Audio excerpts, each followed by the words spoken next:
하나님 아버지 은혜를 감사합니다. 수요일 저녁 시간을 저희 다시 기억하고 교회에 모여서 하나님 말씀을 듣는 귀한 자리에 함께 있게 해주셔서 감사합니다. 우리의 눈과 마음을 열어서 주님의 음성을 듣고자 합니다. 주님께서 우리들에게 하고 싶은 이야기가 귀에 들려 있도록 도와주시옵소서. 예수님의 이름으로 기도드리옵나이다. 아멘. 함께 찬송가 292장을 찬송하겠습니다.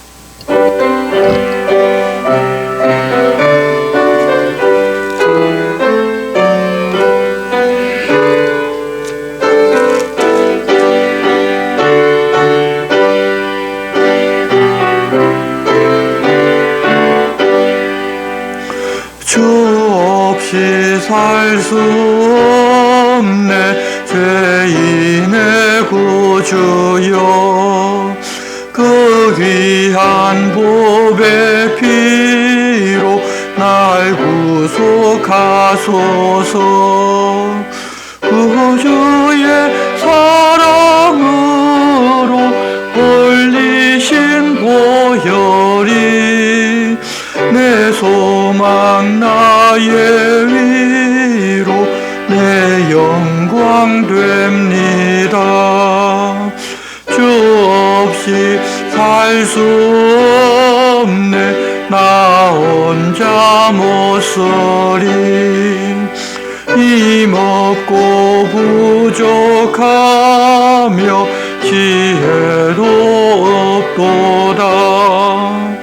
내 주는 나의 생명 또 나의 힘이라 주님을 의지하여 지혜를 얻으리.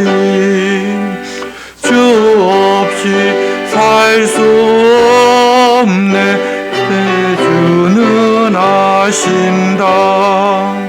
내 영의 깊은 간구 마음의 소원을 주밖에 나의 마음 주리요. 내 마음 위로하사 영원케 하시네. 주 없이 살 수 없네 세월이 흐르고 이 깊은 고독 속에 내 생명 끝나도 사음 풍랑일 때 날 지켜주시니 내 곁에 계신 주는 늘 힘이 됩니다. 아멘. 오늘 우리 주시는 말씀은 에스겔서 4장, 5장, 6장 말씀입니다. 말씀 교독은 4장 1절부터 8절 말씀만 우리 한 절씩 교독하겠습니다. 구약성경 에스겔서 4장 1절에서 8절 말씀입니다. 구약성경 1153쪽입니다. 1절부터 8절 말씀을 한 절씩 교독하겠습니다. 너 인자야 도판을 가져다가 그것을 내 앞에 놓고 한 성읍 곧 예루살렘을 그 위에 그리고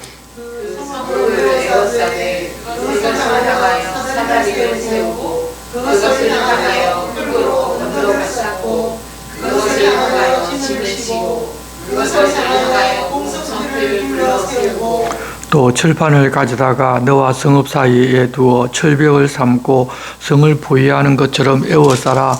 이것이 이스라엘 족속에게 징조가 되리라.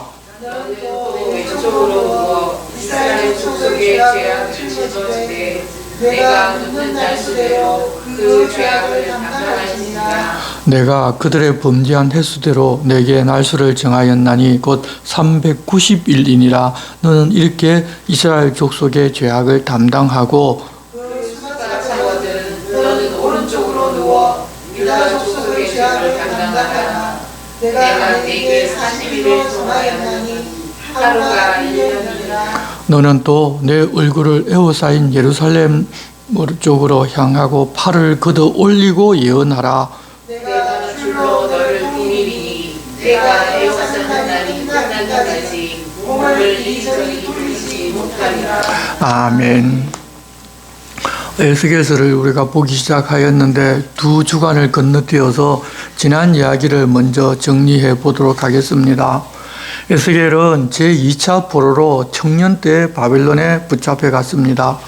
그의 나이 30살이 되어서 이 제사장의 직무를 행해야 할 때가 오게 되자 하나님께서는 그를 제사장으로 부르신 것이 아니라 선지자로 불러 환상을 보여주기 시작하셨습니다.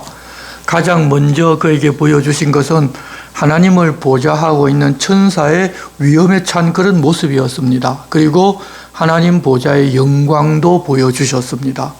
그렇게 보여주신 것은 포로로 잡혀온 유대 백성들이 자기들이 하나님께 지금까지 제사도 잘 드리면서 잘 섬기고 있었는데 이렇게 자기들이 바벨론에 망하고 포로로 잡혀오게 된 것은 하나님의 잘못이라고 하면서 하나님 핑계를 대고서 자기들은 무엇을 잘못했는지를 전혀 모를 뿐만 아니라 알려주어도 그렇지 않다고 하면서 뻔뻔스럽게 나올 것이기 때문에 그들 앞에서 하나님의 말씀을 전해줄 에스겔에게 그런 말씀을 지금 하시는 하나님께서 어떤 분이신지를 알고서 그런 사람들을 두려워하지 말고 하나님 전하라고 하는 말을 빠지지 말고 그들 앞에 전부 다 전하라고 그렇게 먼저 하나님을 보좌하는 천사들과 하나님 보좌의 위엄 영광을 보여주신 것입니다. 그들에게 전해주고 싶은 말씀은 이 두루마리에 애가와 애곡과 재앙의 말씀이 앞뒤로 가득 쓰여져 있었는데 하나님의 사자를 통하여 그 두루마리를 먹으라고 하셔서 먹자 입에서 꿀처럼 단 것을 경험하게 하셨습니다. 우리가 하나님 말씀을 들을 때 잘 된다, 문제 해결된다, 병 낫는다 등등의 우리가 듣고 싶은 이야기여서 우리가 들을 때 꿀처럼 단 것이 아니라 애가와 애곡과 재앙의 말이 가득하여도 하나님의 말씀은 우리를 의롭게 하고 우리에게 영원한 생명을 주시는 말씀이기 때문에 그 말씀이 단 것입니다. 에스겔에게 그것을 경험하게 해주셨고 우리도 에스겔서를 통해서 그것을 알게 되고 또한 경험하게 될 것입니다. 그렇게 하신 후에 에스겔을 이제 유대인들에게 보내시는데 하나님께서 한탄하시는 것은 그를 언어가 다른 이민족에게로 보내는 것이 아니라 그 말을 다 들을 수 있고 이해할 수 있는 유다 백성들에게 보내는데 문제는 그들이 전혀 듣지 않을 것이기 때문에 한탄하셨습니다.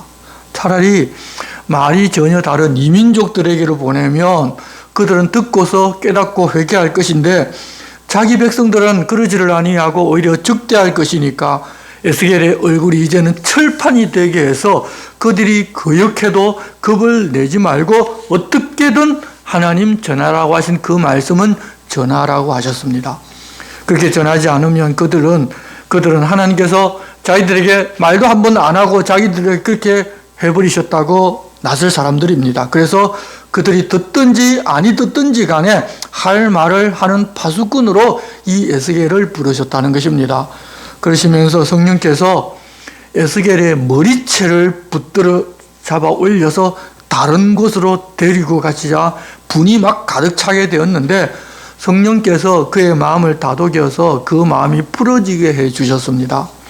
아마도 이 유다 백성들의 패역함이 그렇게 할 수밖에 없는 하나님의 마음을 에스겔에게 알려주셨을 것입니다. 에스겔이 하나님의 뜻과 마음을 알게 되니 자기가 이 유대인들을 대표해서 그런 취급을 받아도 마땅하다는 생각이 아마 들게 되었을 것입니다. 그래서 그 마음이 그렇게 누그러진 것입니다. 그래서 이제 그런 자들 앞에서 말을 할 때 어떤 자들은 너무나도 배역해서 하나님의 말씀을 그렇게 전하면 바로 에스겔을 죽이고자 하는 사람도 있을 것입니다. 만일 그런 상황이 오게 된다면 하나님께서 에스겔로 하여금 말을 못하도록 만들어서 그들에게 죽임당하는 일이 오지 않도록 해줄 것이니까 네가 입을 열어서 하나님 말씀을 전할 수 있다면 하나님 전하라고 하신 그 말씀을 반드시 다 들려주라고 하셨습니다.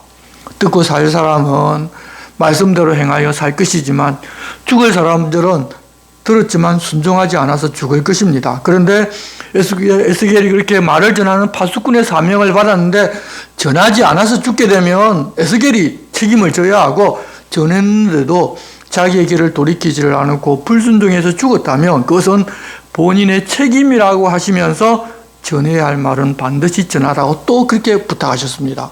그리고 오늘은 그들이 떠나온 예루살렘이 둘러싸이고 함락당할 것을 토판을 사용해서 그 모습을 보여주며 그들에게 알려주라고 하셨습니다. 이때는 아직 예루살렘이 멸망당하지 않았을 때입니다.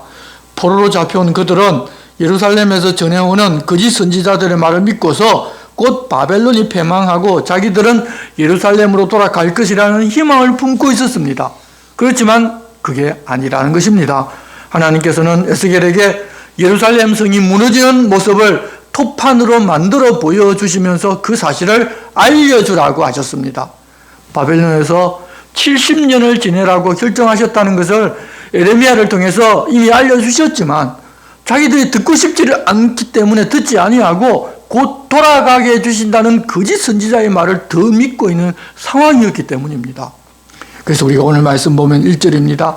너 인자야 토판을 가져다가 그것을 내 앞에 놓고 한 성읍 곧 예루살렘을 그 위에 그리고 그 성읍을 에워싸되 그것을 향하여 사다리를 세우고 그것을 향하여 흙으로 언덕을 쌓고 그것을 향하여 진을 치고 그것을 향하여 공성퇴를 둘러 세우고 또 칠판을 가져다가 너와 성읍 사이에 두어 철벽을 삼고 성을 포위하는 것처럼 에워싸라. 이것이 이스라엘 족속에게 징조가 되리라. 이제 곧 예루살렘 성이 포위되어서 들어가고 나올 수 없게 될 것이고 성 밖에다가 예루살렘 성보다 더 높게 공격을 위한 토성을 쌓아서 그 위에서 아래를 보면서 화살을 쏠 준비를 하는데 에스겔이 그렇게 하는 것이 그렇게 된다는 징조를 보여주는 것이라며 그렇게 설교하라고 하셨습니다. 4절은 너는 또 왼쪽으로 누워 이스라엘 족속의 죄악을 짊어지되 내가 눕는 날수대로 그 죄악을 담당할지니라. 내가 그들의 범죄한 횟수대로 내게 날수를 정하였나니 곧 390일이니라. 너는 이렇게 이스라엘 족속의 죄악을 담당하고 그 수가 차거든 너는 오른쪽으로 누워 유다 족속의 죄악을 담당하라. 내가 내게 40일로 정하였나니 하루가 1년이니라. 390일을 왼쪽으로 또 40일을 오른쪽으로 누워서 살라고 말씀하셨는데 하루를 1년으로 계산해서 북이스라엘이 하나님께 범죄한 횟수가 390년이고 남유다가 죄를 범한 횟수가 40년인데 그렇게 한쪽으로 누워 살면서 그 기간 동안 일어나지를 못해서 그 당하는 그 고통을 에스겔 너가 다 당해보라고 하셨습니다. 사람들은 선지자가 좋은 줄로 알기도 하는데 백성을 대표해서 이런 고통을 자기가 감당하는 사람이 바로 선지자입니다.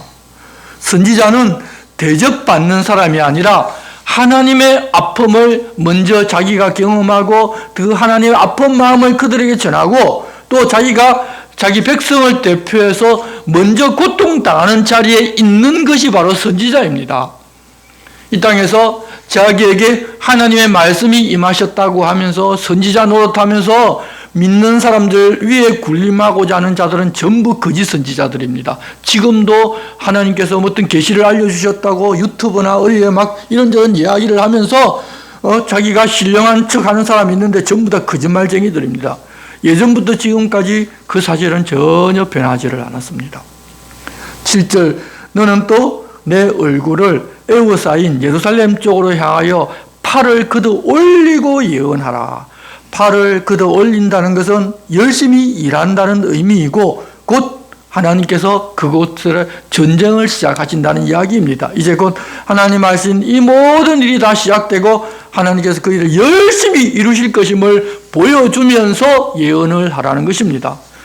8절, 내가 줄로 너를 동이리니 내가 에워싸는 날이 끝나기까지 몸을 이리저리 돌리지 못하리라. 예루살렘 성이 함락되기까지 줄로 묶여 있어서 예루살렘의 상태가 그렇게 꼼짝 못하는 신세가 되어 있다는 것을 보여주고 그들로 하여금 알게 하라는 것입니다. 곧 돌아간다는 거짓 선지자의 말을 믿고 희망을 품고 있는 것이 전부 다 헛것이라는 것입니다. 그렇게 포위된 동안에 성 안에서는 사람들이 먹을 것이 떨어져 제대로 먹지 못할 것입니다. 그것을 알려주십니다. 9절입니다.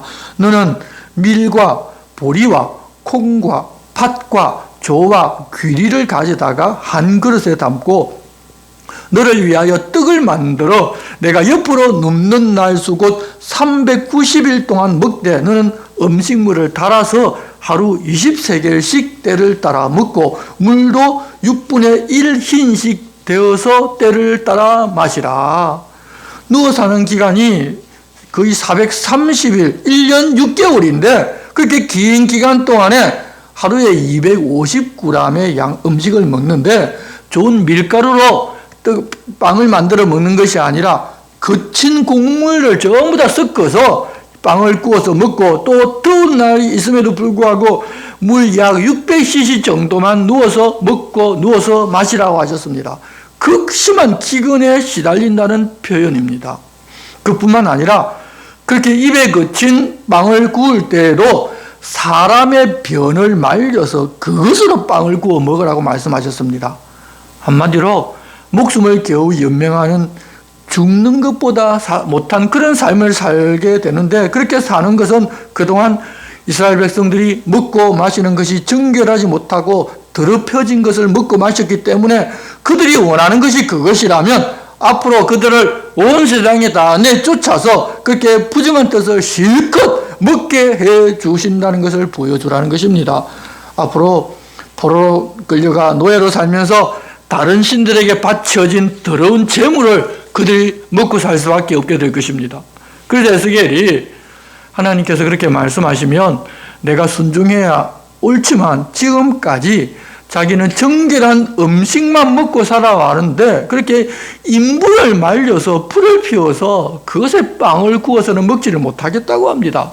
냄새도 나고 얼마나 괴롭겠습니까? 그렇게 부탁하니 하나님께서는 그러면 쇠똥을 말려서 그것으로 빵을 구워 먹는 것은 내가 허락해 준다고 하셨습니다.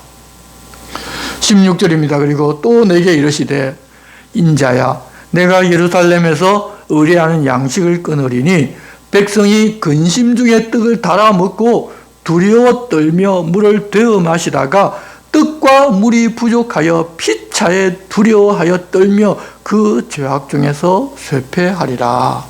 예루살렘 성 안에 먹을 것이 없게 될 뿐만 아니라 조금 남은 것도 먹고 마실 때 언제 적군이 쳐들어올는지 몰라서 공포를 느끼면서 딱 정해진 기간 동안에 그것을 먹어야 되기 때문에 저울로 달아가지고 조금씩 먹고 살다가 결국은 망한다는 것을 알려주면서 여러분 당신들이 바벨론에 끌려왔지만 이곳에서 사는 것이 차라리 감사한 일이라는 것을 그들 하여금 알게 하라는 것입니다.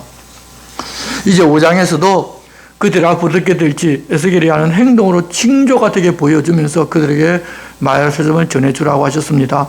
말씀을 들을 생각도 하지를 않으니까 그렇게 징조라도 되는 행동을 보고서 무슨 이상한 짓을 하느냐 그렇게 이상한 생각이 들게 해서 그러면 한번 들어봐야지 하는 마음이 생기게 하면서 하나님 말씀을 지금 들려주라는 것입니다. 1절입니다. 인자야 너는 날카로운 칼을 가져다가 삭도로 삼아 내 머리털과 수염을 깎아서 저울로 달아 나누어 두라. 그 성읍을 에워싸는 날이 차거든 너는 트럭 3분의 1은 성읍 안에서 불사르고 3분의 1은 성읍 사방에서 칼로 치고 또 3분의 1은 바람에 흩어라. 내가 그 뒤를 따라 칼을 빼리라. 너는 트럭 중에서 조금을 내 옷자락에 싸고 또 그 가운데 얼마를 불에 던져 사르라. 그 속에서 불이 이스라엘 온 족속에게로 나오리라. 앞에서 말씀하신 이 430일을 그렇게 좌우로 누워 살면서 정상적인 생활을 하지를 못하게 되면 아마 수염이나 털이 온몸에 덥수룩하게 자랄 것입니다. 그때 날카로운 칼로 잘라서 나누어 두었다가 성읍이 무너지는 날이 되게 되면 3분의 1씩 나누어서 한 묶음은 성 안에서 불사르고 그 3분의 1은 성읍 사방에서 칼로 쳐서 쪼개버리고 나머지 3분의 1은 바람에 흩어버리면 하나님께서 그 뒤를 따라가면서 사람들을 칼로 치신다는 것을 보여주라고 하셨습니다. 그리고 그 중에 조금을 남겨서 옷자락에 싸서 감추고 그 중에 또 얼마를 꺼내서 불사르면 그곳에서 불이 온 이스라엘 족속에게로 나오게 할 것이라고 하셨습니다. 대부분이 다 죽고 아주 조금은 살아남게 하셔서 그런 사람들을 온 세상에 다 흩어져서 살게 하지만 그럼에도 하나님을 배신하면 어디로 가 있든지 간에 평안도 없고 괴로운 날과 죽음의 날이 계속된다고 하신 말씀인데 결국 하나님 앞에서는 결코 도망할 곳이 없다는 말씀이고 그렇게 자기들이 시내산에서 하나님과 약속한 대로 하나님 앞으로 돌아와서 복을 누리는 삶을 살아야 하는 것입니다. 복을 누리는 것 외에 다른 방법이 없는데 도망을 간다는 것은 결국 어리석다는 말 외에는 달리 할 말이 없습니다. 하나님 앞으로 돌아오면 하나님이 지켜주시고 보호하시고 복을 주시는데 아니 그런 길이 있는데 자꾸 달아나는 길을 선택해서 자꾸 하나님에게서 멀어지려고만 하니 그렇게 어리석은 사람이 어디 있겠습니까? 그런데 바로 이스라엘과 유다 족속들이 그런 자들이라는 것입니다.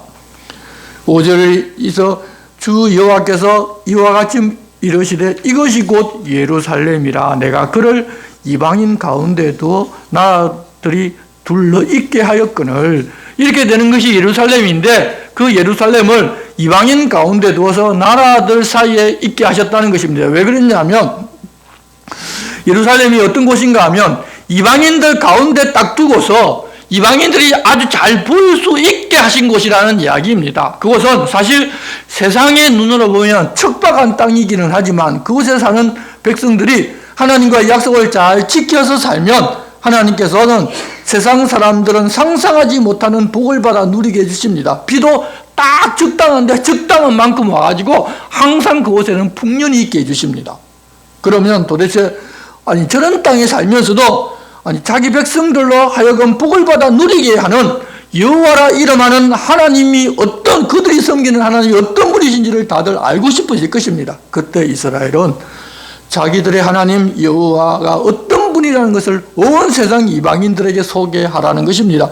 그것이 바로 이스라엘과 예루살렘의 사명이었습니다. 그런데 그렇게 해주신 하나님의 규례를 지키는 것이 아니라 이 이스라엘 백성들은 주변에 있는 이방인들보다 더 악을 행하고 우상도 더 음란하게 섬겼습니다. 이방인들은 차라리 자기들이 믿는 신 한 신을 섬기는데 이스라엘 백성들은 온 세상에 있는 우상이라는 우상은 전부 다 수입을 해서 전부 다 섬겼습니다.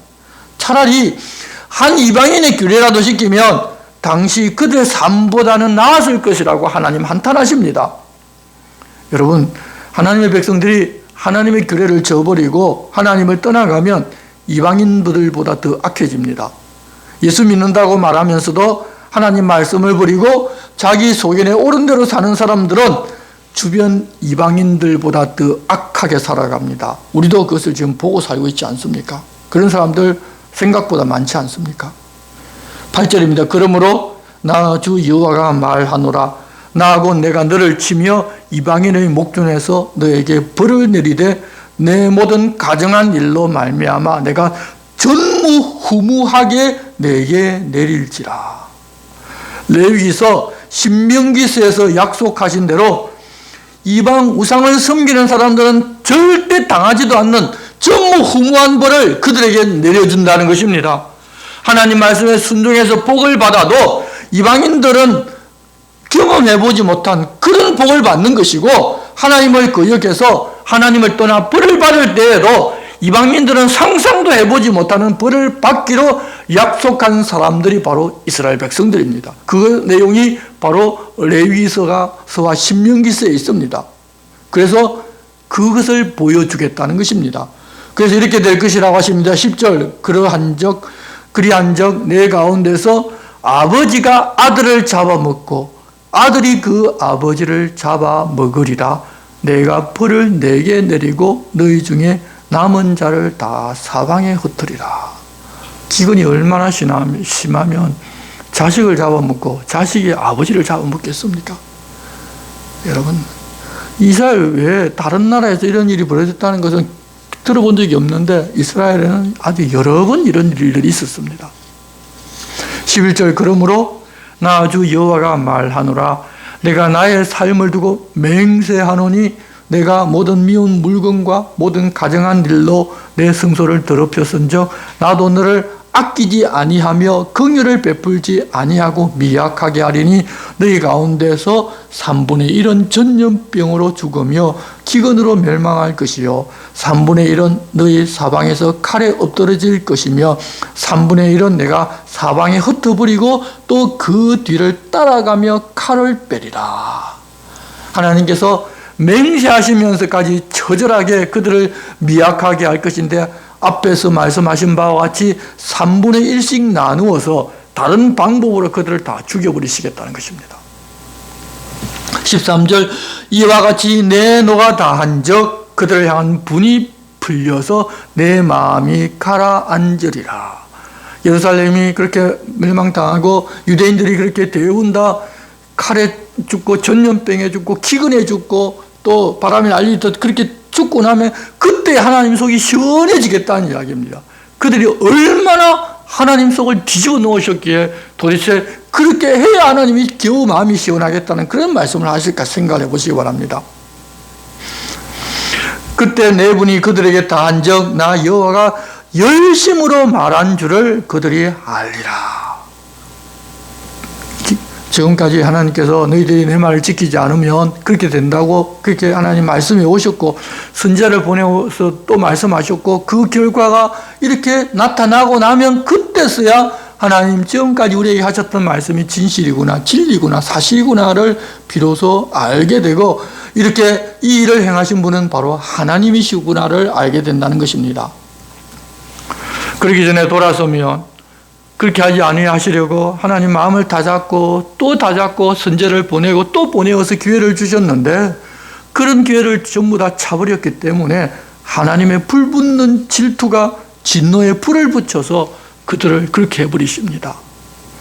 14절 내가 이르되 또 너를 황무하게 하고 너를 둘러싸고 있는 이방인 중에서 모든 지나가는 자의 묵견의 모욕거리가 되게 하리니 내 노와 분과 중한 책망으로 내게 벌을 내린 적 너를 둘러싸고 있는 이방인들에게 내가 수치와 조롱거리가 되고 두려움과 경고가 되리라. 나 여호와의 말이니라.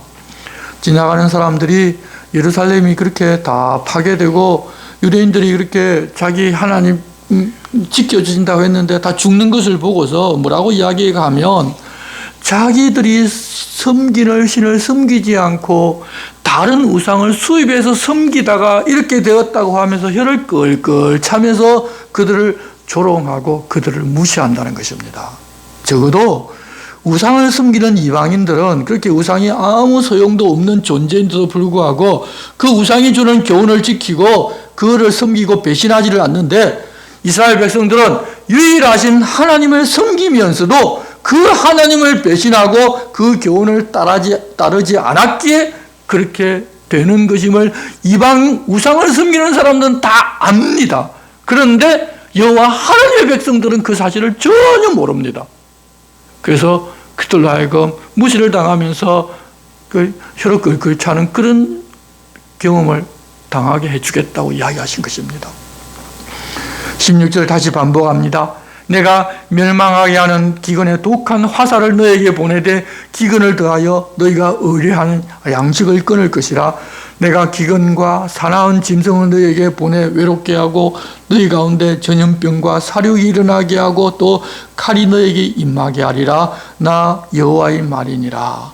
하나님의 진노가 나타나는 순서가 보입니다. 먼저 기근의 독한 화살로 양식을 끊어지게 해버리고 뒤이어서 사나운 짐승들이 와서 외롭게 하고 전염병과 사륙과 전쟁이 따라오게 됩니다. 이스라엘 역사를 보게 되면 이 말씀이 명확하게 전부 다 보입니다. 그렇게 말씀을 주야로 묵상하는 사람만이 복의 길로 가는 것입니다. 예루살렘의 멸망이 무엇이 의미하고 있는지 하나님께서 다 설명시켜서 알게 해주고 그리고 멸망시키셨습니다. 그러면 다 알아야 하는데 알만한데 그럼에도 불구하고 하나님의 말씀을 듣고자 하지 않기 때문에 모릅니다. 지금도 모릅니다. 이제 6장에서는 하나님 그렇게 하시는 목적이 무엇인지도 알려주십니다. 그렇게 하시는 분, 그분이 여호와라는 이름을 가지신 하나님을 알려주려고 그러신다는 것입니다. 세상에 유일하신 하나님, 그분이 어떤 분이신지를 알게 하시려는 것이 하나님께서 행하시는 모든 일의 목적입니다. 여호와 하나님을 알게 되면 구원을 받고 영원한 생명을 누릴 수 있기 때문입니다. 어떻든지 하나님은 구원해서 영생을 주려고 자기 이름을 알려주시려고 하십니다. 그럼에도 사람들은 여호와 하나님 이름이나 여호와 하나님께서 어떤 분이신지를 알고 싶어 하지를 않습니다. 6장 1절 보시면 여호와의 말씀이 내게 임하여 이르시되 인자야 너는 이스라엘 산을 향하여 그들에게 예언하여 이르기를 이스라엘 산들아 주 여호와의 말씀을 들으라. 주 여호와께서 산과 언덕과 시내와 골짜기를 향하여 이같이 말씀하시기를 나 곧 내가 칼이 너희에게 임하게 하여 너희의 산당을 멸하리니 너희 제단들이 황폐하고 분향 제단들이 깨뜨려질 것이며 너희가 죽임을 당하여 너희 우상 앞에 엎드러지게 할 것이라. 이스라엘 자손의 시체를 그 우상 앞에 두며 너희 해골을 너희 제단 사방에 흩으리라.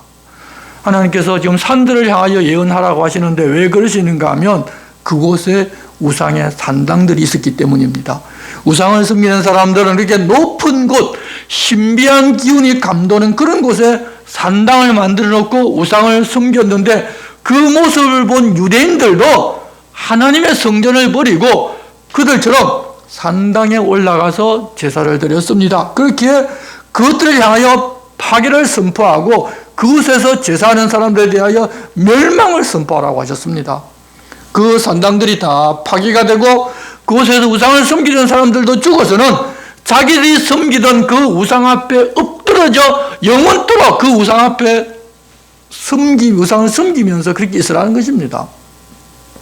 앞서 예레미야서에서도 그렇게 말씀하셨는데 왜 이스라엘 백성들이 죽었는데도 불구하고 장사 지내지들 못하고 길가에서 몸이 썩고 해골이 햇빛을 보면서 그냥 길거리에 널브러져 있게 하는가 하면 자기들이 섬기던 태양신을 죽어서도 마음껏 섬기라고 하나님 그들을 배려해 주셨기 때문입니다. 하나님 싫으라 그래 태양신을 섬기고 하니 그래 죽어서도 섬겨봐라. 그게 하나님께서 이스라엘 백성들 하여금 무덤에도 묻히지 못하게 한 그런 하나님 보여주신 일들입니다. 그리고 그들이 살던 그 땅이 왜 황무하고 광야와 사막처럼 되는가 하면 그곳에 세운 우상을 섬기던 산당들이 부서지고 황무하게 되니까 그들이 있던 그 땅도 그렇게 된다는 것을 보여주시는 것입니다. 그래야 우상과 산당을 미워하시는 여호와 하나님께서 그렇게 하셨다는 것을 알게 될 것이고 그리 된다고 하신 여호와 하나님께서 어떤 분이신지도 그래 또 그들이 알게 될 것이기 때문입니다. 그래서 6절 내가 너희가 거주하는 모든 성읍이 사막이 되게 하며 산당을 황폐하게 하리니 이는 너희 제단이 깨어지고 황폐하며 너희 우상들이 깨어져 없어지며 너희 분향 제단들이 지키며 너희가 만든 것이 폐하여지며 또 너희가 죽임을 당하여 엎드러지게 하여 내가 여호와인 줄을 너희가 알게 하려 함이라. 출애굽 때부터 하나님께서 바로 왕 앞에 기적을 행하시면서 하신 말씀이 이 일로 통해서 이집트 왕과 이집트 백성들뿐만 아니라 이스라엘 백성들도 나를 여호와인 줄로 알게 하리라고 말씀하셨기에 적어도 이스라엘 백성들은 출애굽했으니까 여호와 하나님께서 어떤 분이신지를 알아야 하는데 출애굽을 그렇게 경험하고서 그렇게 기적을 경험하고서도 무려 그 이후로 700 내지 800년 동안 자기들이 섬기는 여호와 하나님께서 어떤 분이신지를 몰랐습니다.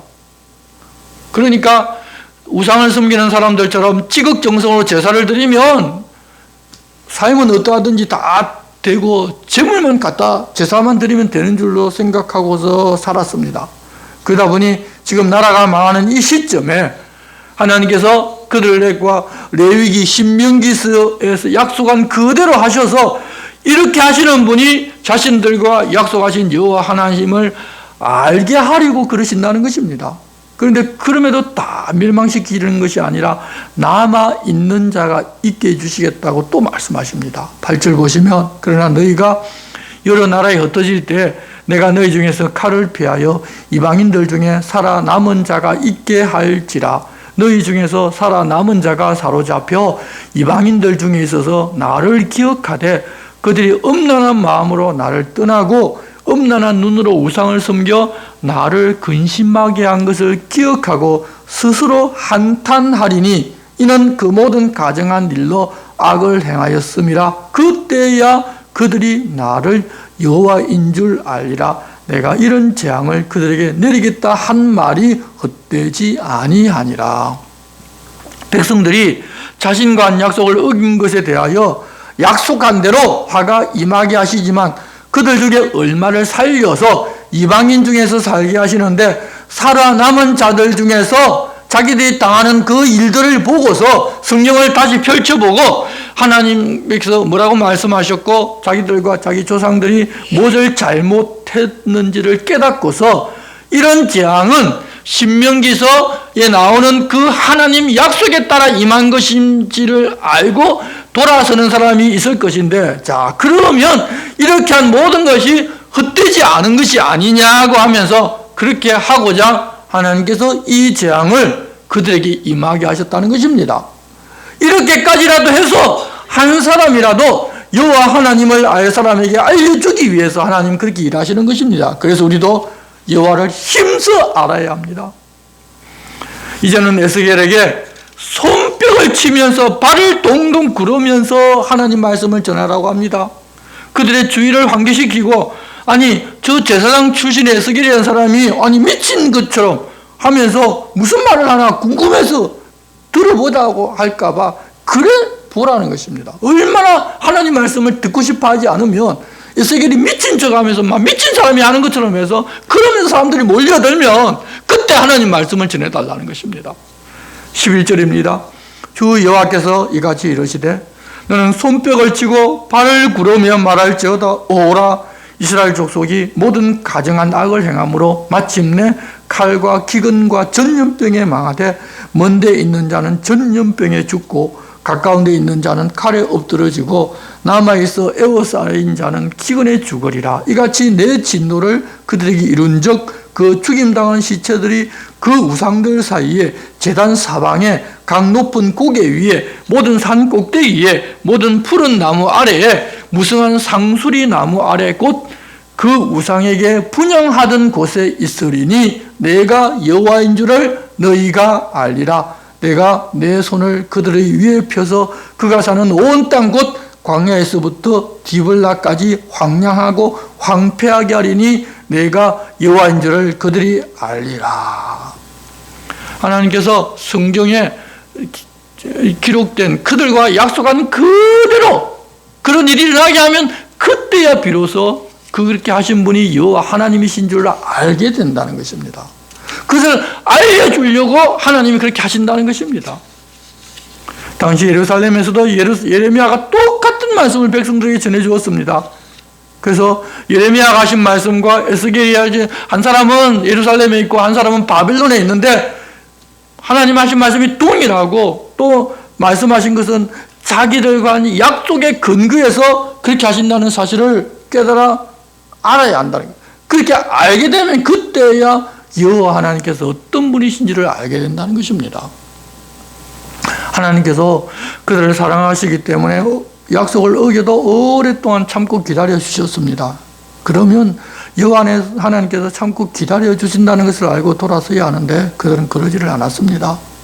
결국은 망하고 이방인들 사이에 살면서 온갖 고초를 다 겪고서 그때야 비로소 율법책을 펴서 그 구절을 보고서 이렇게 우리가 하나님과 약속했기 때문에 하나님이 우리를 이렇게 하셨구나라는 것을 깨닫게 된다는 것입니다. 그때야 비로소 자기들의 하나님 여호와가 어떤 분이신지를 알게 된다는 것입니다.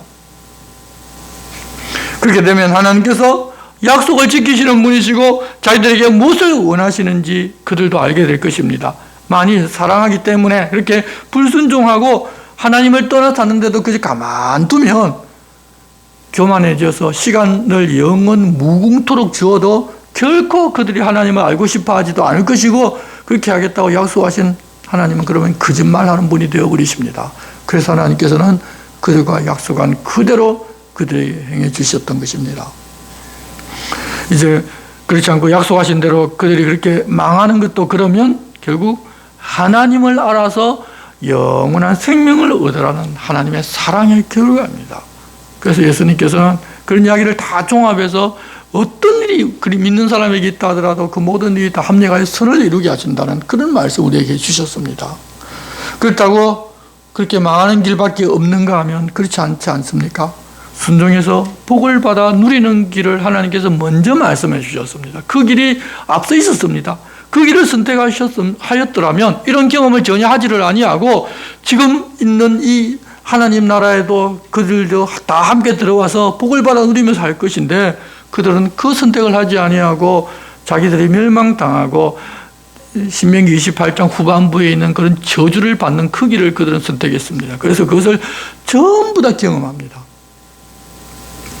사람들이 하나님께서 어떤 분이신지를 잘 모르고 살아가면 항상 이런 결과를 선택합니다. 우리도 예수 믿는다고 하면서도 하나님께서 어떤 분이시고 예수 그리스도가 어떤 분이신지를 모르고 산다면 이들처럼 되어버릴 것입니다.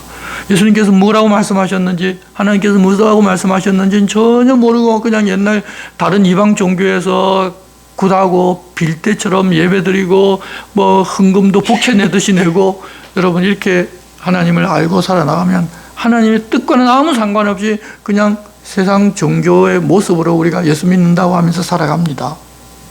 여러분, 그러면 그 결과는 오히려 하나님 어떤 분이신지를 더 모르게 되는 결과를 낳게 됩니다. 이들은 눈으로 보이는 의식적인 성전 제사 제도가 있었고 하나님을 모셔두었다는 성전도 있었는데 일이 되었는데, 지금은 그런 것도 없고 하나님께서 불순종할 경우에 너희들은 이렇게 해서라도 하나님을 알게 해주시겠다는 약속도 우리에게 해주지를 않으셨기 때문에 그냥 성령님을 통해서 계속 깨닫게 말씀하면서 기다리시니까 하나님께 마음을 가 있지 않은 사람들은 그냥 편하게 잘 먹고 잘 사니 더더욱 하나님을 알고 싶어 하지를 않습니다. 그래서 예수님께서 다시 오시기 직전이 되면 믿는 사람을 볼 수 없는 시대가 되고 믿는다고 하면서도 믿음은 볼 수 없는 그런 시대가 되는 것입니다. 그렇게 되면 더 기다려도 믿을 사람이 없기에 주님이 다시 오셔서 세상을 심판하시는 것입니다. 살려주시려고 바벨론으로 숨겨주셨는데 그곳에까지 가서도 자신들이 무슨 잘못했는지도 모르고 하나님 이러시면 안 되지 않습니까? 라고 주장하는 그들처럼 되지 않게 우리들은 힘써 하나님 말씀을 통하여 하나님 뜻을 알고 하나님 우리들에게 무엇을 바라시는지도 알고 살아가야 할 것입니다. 그러면서 좀 알아서 영원한 생명을 사람들에게 다 주고 싶어 하시지만 그것을 거절하고 사망으로 달려가는 그런 사람들을 보며 안타까워하시는 하나님 마음도 아는 우리들이 되어야 할 것입니다. 우리가 항상 이 말씀을 통해서 정말 하나님 원하시는 것이 무엇인지를 알고 그 길로 달려가기를 하나님 그렇게 바라보고 계신데, 우리는 그런 말씀을 듣기보다는 그런 말씀 다 책쳐두고 이 땅에서 지성이면 감천이라고 하나님께 이것 해드리고 저것 해드리고 이것하고 저것해서 내가 정성을 다했으니까 하나님 내게 불쌍히 여기고 나에게 복을 주실 거야 라고 생각하고 살아가서는 안 됩니다. 그리스도인은 그렇게 사는 사람이 아닙니다. 하나님께서 무엇이라고 말씀하셨는지를 알고 그 말씀대로 그냥 행하고 살면 하나님께 복 달라고 목숨 걸고 내 걸고 철야하고 여러분 산에 가서 나무 뿌리 뽑고 기도 안 해도 그냥 그렇게 살면 하나님 알아서 복 주십니다. 그런데 우리는 그게 사는 것이 어떻게 살아야 하나님 복 주시는 삶인가는 전혀 모르고 여러분 기도원 가서 나무 뿌리 붙잡고 밤새 통곡 통성기도 하면서 나무 뿌리를 뽑으면 복 주신다고 아직 생각하는 사람들이 거의 대다수니 여러분 하나님 얼마나 안타까워하겠습니까? 지금 우리의 모습과 예전에 유대인들이 하나님을 섬기는 모습과 별반 다르지를 않습니다. 다시 한번 하나님 말씀을 깊이 알고 하나님 뜻이 무엇이며 우리들에게 어떤 것을 원하시는지 우리에게 맡기신 사명이 무엇인지를 알고 살아가는 우리들 됩시다. 그렇게 살아달라고 주님이 권고하십니다. 기도하겠습니다.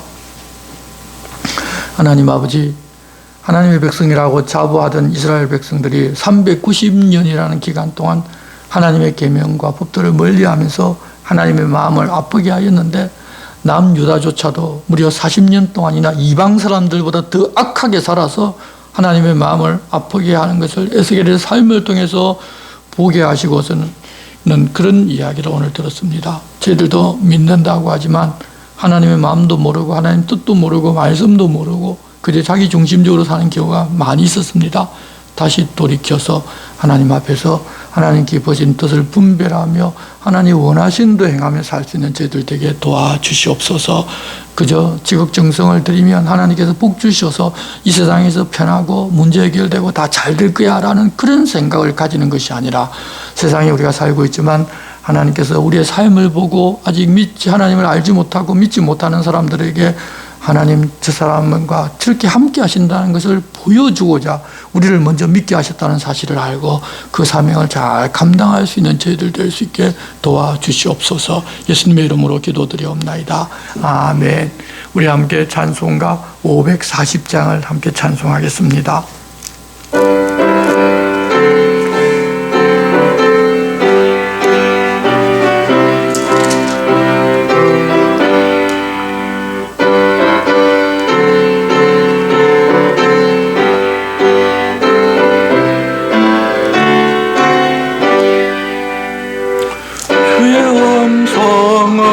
내가 들으니 사랑한단 말일세 믿는 마음으로 주께 가오니 나를 영접하소서. 내가 매일 십자가 앞에 더 가까이 가오니 구세주의 흘린 보배 피로써 나를 정케 하소서. 주여 넓으신 은혜 베푸사 나를 박아주시고 나의 품은 또 주의 뜻같이 되게 하여 주소서. 내가 매일 십자가 앞에 더 가까이 가오니 구세주의 흘린 보배 피로써 나를 정케 하소서. 주의 보좌로 나갈 때에 어찌 아니 기쁠까. 주의 얼굴을 항상 배우니 더욱 친근합니다. 내가 매일 십자가 앞에 더 가까이 가오니 구세주의 흘린 보배 피로써 나를 정케 하소서. 우리 구주의 넓은 사랑을 청량할 자 없으며 주가 주시는 참된 기쁨도 헤아릴 수 없도다. 내가 매일 십자가 앞에 더 가까이 가오니 구세주의 흘린 보배 피로써 나를 정케 하소서.